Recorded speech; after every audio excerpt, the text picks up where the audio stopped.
Hello everybody and welcome back to Odin's movie vlog. I am the critic who is a cynic. Hope we're doing well, and today I am at my local AMC to go see Sonic the movie. Finally going to see it. Luckily I had the day off from work today, and after getting all the stuff done at home that I needed to get home, I am now at the theater. I'm pretty psyched for this film. I just always like to do a little bit of expectations before going into a film, so that way once my review comes out you have an idea of where I was and where I am by the end of it. And so basically I'm expecting to be entertained. I'm not expecting to be blown away by amazing graphics. I mean, even though they did fix a lot of the issues with the design, and I mean really fix the issues with the design with the character, overall when it comes to these types of CGI films where there's CGI characters interacting with the real world, I've always had issues with that in general, and so I'm not expecting to be blown away by that. I'm not expecting any type of groundbreaking storytelling. I'm just expected to have a good time at the theater and experiencing a film that was made for the fans and was influenced by the fans. So I'm actually pretty pumped, pretty excited to go see it. So I'll see y'all in a little bit. Alright, just got out of Sonic, and I'm gonna be perfectly honest, I was not a huge fan of the movie. I know that might seem surprising to some people, seeing that I've had very positive coverage of this film, but as you all know, I like to give films a fair shake, and I do still very much appreciate what Jeff Fowler was able to do by listening to the fans and going to redesign the character. And I'm not saying that the movie is total crap either. Let me try and explain. Firstly, the movie experience overall, I think, had a very tremendous impact on my overall view of the film, because I had a small child next to me who literally every 5 seconds when anything happened had to add his own commentary to the movie, all while his father was sitting next to him not saying a dang thing about him being quiet and respectful during the film. Now again, I know kids are going to talk. That's just the nature of these films. They're kids' movies, and so therefore kids are more likely going to try and interact with the movie. But when I've got a little commentator leaving audio commentary on a movie that I've never seen before, adding a bunch of stuff that just is annoying, it just kind of detracted from the film overall. Now, let's just talk about the film, some of the basic elements of it. CGI overall was, again, the character design was much better than it had been previously, but overall the CGI was rather lacking. I was actually very unimpressed with a lot of the different elements that were across in the film, especially those of the CGI elements, including Sonic and also other, the alien worlds, for example.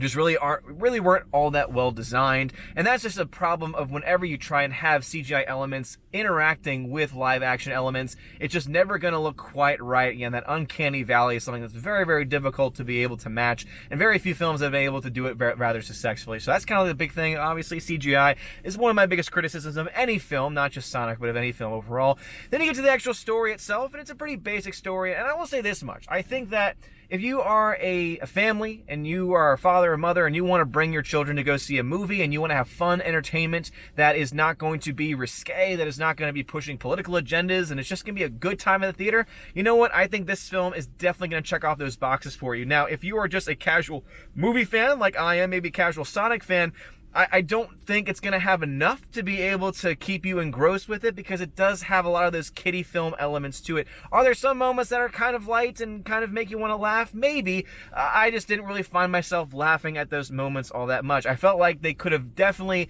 kind of tried to increase the comedy a little bit, and I know some people might try and argue saying it's a kids movie, you're being overcritical of it, but I remember when Detective Pikachu came out, and I had the very same thoughts about going into that movie, about whether or not I enjoyed it or not. And I thoroughly enjoyed that film. I ended up buying that film on Blu-ray. And I ended up buying that film, actually getting the 4K steelbook for that movie, because I just enjoyed it that much. Because Ryan Reynolds doing the voice acting just added that whole other element to it. And you know that a character and a person like Ryan Reynolds probably did so much improv, and it really just added a lot to the comedy of it. The actor, I don't really know his name, who did the voice acting for Sonic, he is a comic, but he definitely does not have that same level of being able to ad-lib, because the jokes just felt very written, felt very forced, and I just didn't feel like I had that same kind of life that Detective Pikachu had. So if I had to compare the two, I would say Detective Pikachu is by far the superior film that all people can enjoy, both kids, adults, etc., while Sonic, to me, falls more in line with being a kids movie. Now, does that mean that everyone's going to feel the same way I do? Absolutely not. I know there's some people that do thoroughly enjoy this film, have seen it now multiple times. I'm just really not that person. And again, it's not a bad movie by any means. it's just a kids movie, and I was expecting it to have a little bit more humor for the adults in the audience as well. There were some random jokes in there that people were laughing at, including the product placement, of which that happens like 3 times in the movie, where there's very clearly product placement. There's a whole thing about, oh, I was just on Zillow, or, oh, let's go to the Olive Garden. When you're there, you're family. And all these taglines and things like that, which to me, I saw and I'm like, oh, that's product placement, and that's so obvious, and that's cringe. And then the adults in the audience were cracking and laughing up about it. I'm like, really? Out of all the things, that's what's gonna make you laugh? Obvious product placement? I mean, it's just, oh man, yeah, I think the audience probably had an impact on me. I think if I were to go see it with a group of friends, and maybe it was late at night so there weren't a lot of kids around, I might be able to enjoy the film overall. A lot of people have been trying to talk about Jim Carrey's performance being the thing that kind of stole the movie, but overall Jim Carrey just wasn't that funny. It's just amazing how he used to be such a... For some reason it cut off, and I don't really know why it cut off on me there, but going back to it, Jim Carrey's work in The Grinch was just spectacular. It was so well done for so many different reasons, and yeah, it's just very interesting to me, the dynamics, and it's just interesting to me how it just wasn't able to fit the expectations that I had going into the movie. I really wish that I could love this movie a lot more than I did. However, that all being said, I gave this film a solid C+. Again, nothing to write home about, nothing groundbreaking, which is what I expected, but definitely a film that I think I personally won't really have a need to go see in the future again. I don't plan to buy this film on Blu-ray or 4K, and I don't plan to see this movie again either. But again, that's just my own thoughts on it. You probably had different thoughts. What are your thoughts about it? Let me know in the comment section below. If you like certain elements of it because of the fan service, because there are a couple elements where I'm like, oh, I get that reference when I played Sonic when I was younger, then you might enjoy those elements too. But if you're expecting to have a film that's both for kids and for adults, like Detective Pikachu had a lot of those elements, I don't think you're really going to find that in this movie. But let me know your thoughts in the comment section below. If you like this video, smash the like button and give me a subscribe. It helps me a lot. You're all amazing and beautiful people. Have a wonderful day, and as always, God bless. And now to give a shout out to my February Patreon and Subscribe Star members: animation commentator Brian P., Dion, David Brobrizik.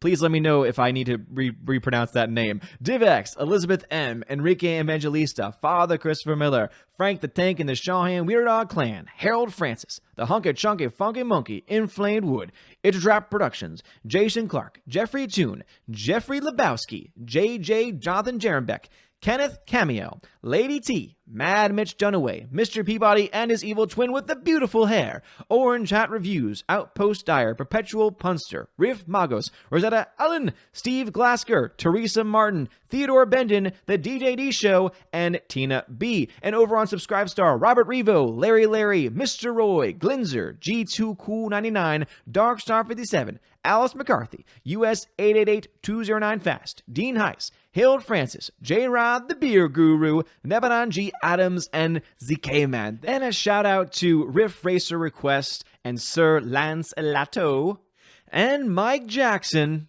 You rock. Thank you very much for being my Patreon Subscribe Star members for the month of February. And if anyone else decides to join, at the next couple of days or so, I will add you into this list as well. You guys freaking rock. Have a wonderful one. And as always, God bless.